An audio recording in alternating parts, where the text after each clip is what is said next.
Stalin, el hombre que se forjó como el acero con el estudio de la teoría marxista-leninista, representa hoy el enemigo más encarnado del imperialismo mundial. Su satanización se da por los reaccionarios de todo tipo, al no perdonar la osadía de mantenerse fiel a la causa leninista de la revolución proletaria y por edificar el socialismo en la Unión Soviética. Es en la ciudad de Tiflis, Georgia, donde nació José Vissarionovich Chugashvili, Stalin, específicamente en la ciudad de Gori, el 21 de diciembre de 1879. Georgia es una de las naciones oprimidas por el zarismo en Rusia, donde se les prohibía hablar inclusive su lengua georgiana.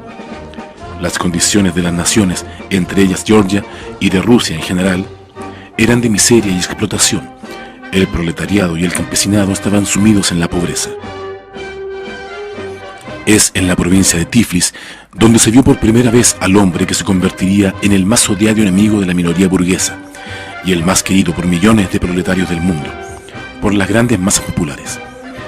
Stalin era su seudónimo, que significa el hombre de acero, y desde sus inicios en la lucha revolucionaria se apegó al estudio del marxismo como la herramienta más avanzada de la humanidad para transformar la realidad que padecen los obreros y campesinos en el capitalismo.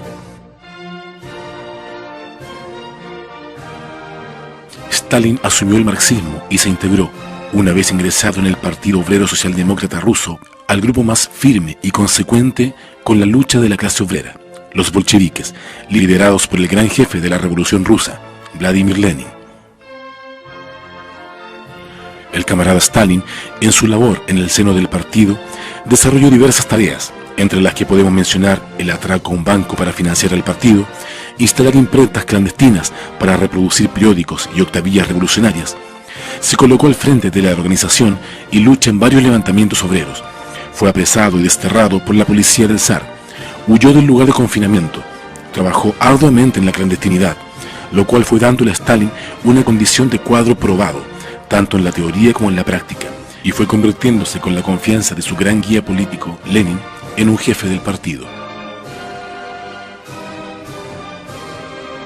La condición de jefe del partido le permitió a Stalin estar al frente de las grandes luchas que cambiaron el curso del mundo para siempre, como lo fue la hazaña de llevar a la Alianza Obrero-Campesina al poder, conquistar el poder político e instaurar la dictadura del proletariado en Rusia y los países que eran oprimidos por este imperio, significando esto un cambio en la realidad histórica universal. A Stalin, después de la muerte de Lenin, le correspondió el papel de jefe y guía del partido, y esta condición le ganó ser el primer marxista-leninista que conoció la historia, además porque él es quien acuña esta denominación, argumentándola muy bien en su libro Cuestiones del Leninismo, específicamente en Fundamentos del Leninismo. A él le tocó dirigir el desarrollo y construcción del socialismo en la Unión Soviética, y junto a la dirección bolchevique se movilizó la voluntad de millones de hombres, de las amplias masas populares incentivadas por la construcción de una sociedad nueva, en pos de la industrialización socialista, por la cual la patria de los soviets pudo elevar de forma impresionante su nivel científico-técnico, en pleno tiempo que el capitalismo y el sistema imperialista mundial se veían brutalmente golpeados por la crisis de sobreproducción de 1929, gestada por la misma contradicción de este sistema de explotación, la cual repercutió por años. Es así como además, en los años 30, se empezó el proceso de colectivización del campo, donde la resistencia de los terratenientes, viejas lacras de la sociedad feudal del antiguo imperio ruso. Estos enemigos del pueblo y los trabajadores atacaron sin piedad a los campesinos pobres, pero la dirección bolchevique puso sus fuerzas en quienes debieran liberarse de las manos de la explotación, y así triunfante, los explotados llevaron la colectivización adelante, lo cual ayudó a la satisfacción de las necesidades alimenticias de la Unión Soviética y borrando el hambre de muchos lugares donde las sequías devastaban los campos por el bajo desarrollo técnico del agro y las condiciones miserables en las que los terratenientes o kulaks tenían a los campesinos pobres. Un impresionante desarrollo social se veía en la Unión Soviética. La cultura florecía en todas partes. Los planes quinquenales para la agricultura e industria hacían que las cifras de producción avanzaran a tan gigantesco ritmo que la Unión Soviética pronto salió del atraso en el cual estaba sumida, para transformarse en una potencia socialista próspera. Los obreros, llenos de moral, crearon movimientos como el Stajanovista, lo cual le dio un impresionante vuelo en la producción socialista y en los grados de conciencia colectiva de los proletarios soviéticos. Sin duda, este periodo era la época dorada del socialismo, donde el camarada Stalin y la dirección bolchevique eran respetadas por sus méritos de dirección, por la certeza de las líneas trazadas en la construcción socialista y el avance en pos de la sociedad comunista.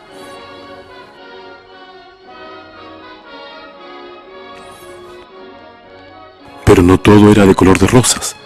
A medida que la lucha revolucionaria iba marcando éxitos tras éxitos, las viejas clases del pasado levantaban cabeza y abiertamente conspiraban para derrocar el gobierno bolchevique y volver al pasado, volver al capitalismo.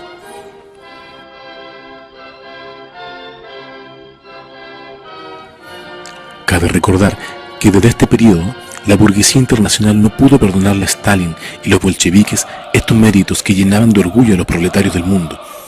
Desde aquí, todo tipo de mentiras reaccionarias fueron diseñadas desde Joseph Goebbels y Hitler por el lado de los nazifascistas hasta la misma CIA y los revisionistas.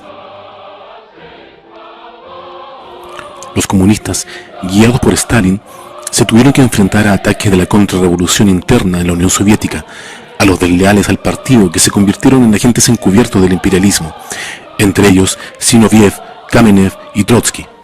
Este último fue asilado por el régimen anticomunista de México y los secuaces de este renegado inclusive desarrollaron acciones contra el Estado Socialista Soviético, saboteando la producción, colocando bombas en fábricas, quemando los campos colectivizados, siendo financiados por el imperialismo nazifascista alemán, junto al general golpista Tukhachevsky. Todos ellos pusieron al descubierto en los juicios revolucionarios de Moscú, bajo la presencia de obreros y embajadores extranjeros, sus crímenes contra los pueblos de la Unión Soviética. Serían castigados y sus financistas imperialistas puestos al descubierto, desde los nazis hasta los capitalistas occidentales.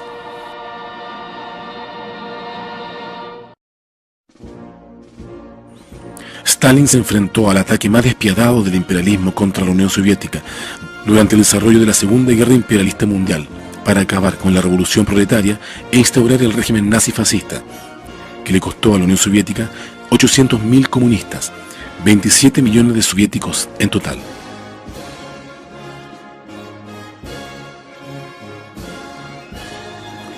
El 22 de junio a las 4 de la madrugada empezó la invasión nazi-fascista a la Unión Soviética. Esta guerra, los pueblos de la Unión Soviética la tuvieron que cargar casi solos, con poco o nada de ayuda de los aliados para las masacres venideras, los cuales lucharon con escasas tropas y maquinarias, mientras los soviéticos se desangraban estos aliados, quienes años antes solo esperaban que la Unión Soviética cayera, o como dijera Winston Churchill años antes, en la época de la guerra civil, comillas, había que ahogar al bebé en la cuna.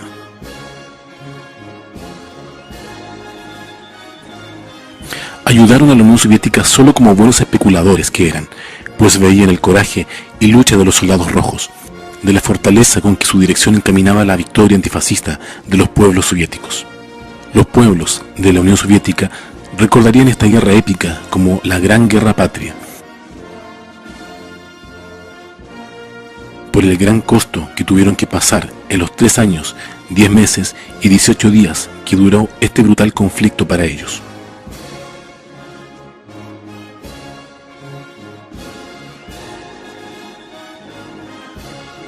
Pero la claridad política del partido direccionada por Stalin llevó a que cayeran los nazifascistas en la Gran Guerra Patria.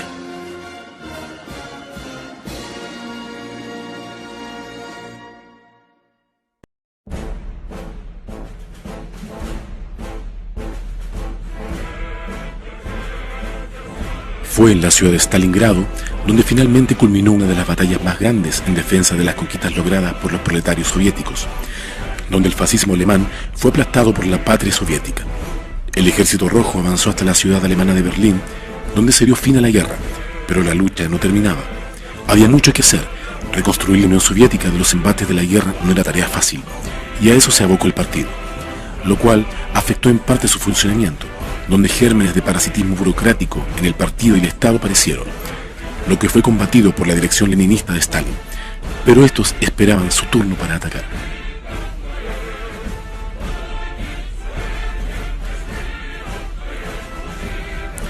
La Unión Soviética avanzó rápidamente en la construcción del socialismo y la solidificación de sus bases.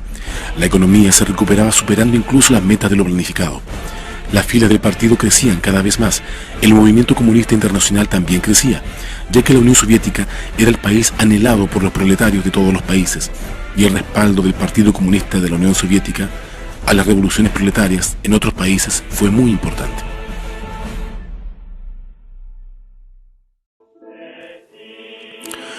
Pero una noticia inesperada enlutó a los pueblos del mundo, pues el 5 de marzo de 1953 muere el camarada Stalin. El guía, el maestro, el jefe ya no estaba. La noticia conmovió a los proletarios de todos los países.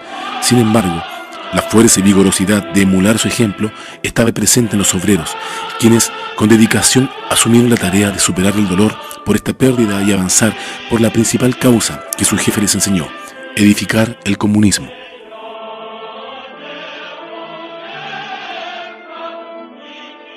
Luego de la muerte de Stalin, el burocratismo y las viejas ideas burguesas levantaron cabeza, y sus elementos más viles asomaron.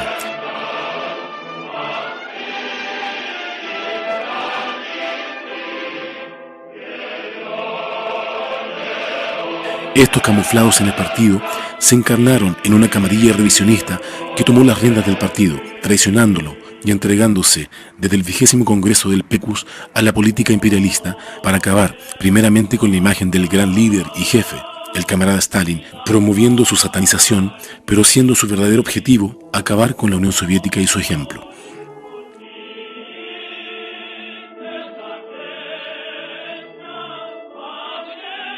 Promovieron campañas por la desestalinización, le atacaron y pretendieron borrarlo de la historia, tergiversando su legado y sus obras, pero hoy la historia devela su fracaso imperialista.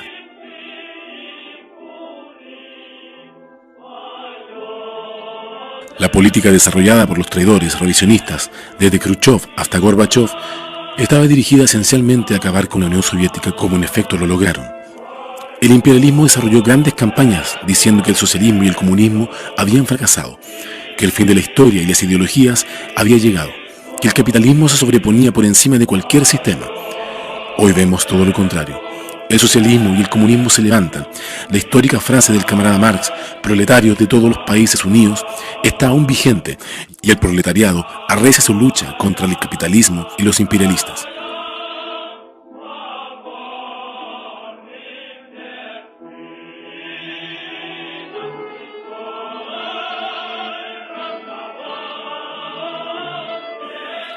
El camarada Stalin, al que creyeron muerto en todos los aspectos, vive en los pueblos. Sus retratos son levantados por las manos de los proletarios en las movilizaciones a escala mundial, desde Grecia hasta Venezuela, desde Rusia hasta Chile, y en todos los continentes revive el espíritu combativo de Stalin.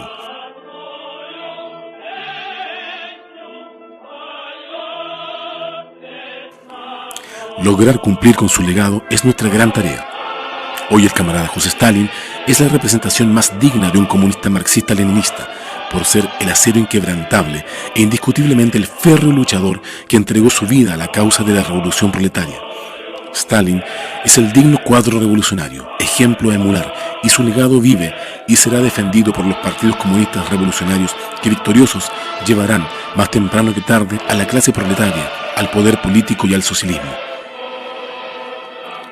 Aquí en Chile, su imagen y legado lo sostiene con orgullo comunista el Partido de la Revolución Chilena, el Partido Comunista Chileno, Acción Proletaria, PCAP, y junto a él avanza fielmente la senda del marxismo-leninismo, en el camino junto a los trabajadores por la revolución y el socialismo.